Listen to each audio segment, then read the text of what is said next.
എവിടെ നോക്കിയാലും പലവിധ വേസ്റ്റ് മാത്രം. ഞാനൊക്കെ വലുതാകുമ്പോ ഈ ഭൂമിയുടെ കാര്യം എന്താവോ ആവോ.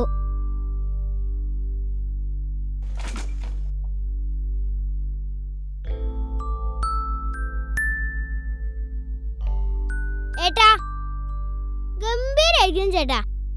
ചേട്ടനൊക്കെ ഇങ്ങനെ ചെയ്താ പിന്നെ ഞങ്ങൾ എന്ത് ചെയ്യണം? ചേട്ടന് ഇത് വിറ്റ് കാശാക്കിക്കൂടെ? കാശാക്കാനോ? അറിയില്ല, സ്ക്രാപ്പിയെ പറ്റി അറിയില്ല. നിങ്ങളുടെ വീട്ടിലോ ഫ്ലാറ്റിലോ ഓഫീസിലോ എവിടെയുമാവട്ടെ, paper, bottle, plastic, can, waste തുടങ്ങിയ റീസൈക്കിൾ ചെയ്യാൻ കഴിയുന്ന എന്തുമാവട്ടെ സ്ക്രാപ്പിയിലൂടെ നിങ്ങൾക്ക് വിൽക്കുവാൻ കഴിയുന്നു. നിങ്ങൾ ചെയ്യേണ്ടത് ഇത്രമാത്രം: പ്ലേ സ്റ്റോറിൽ നിന്നോ ആപ്പ് സ്റ്റോറിൽ നിന്നോ സ്ക്രാപ്പി ആപ്പ് ഡൗൺലോഡ് ചെയ്യൂ.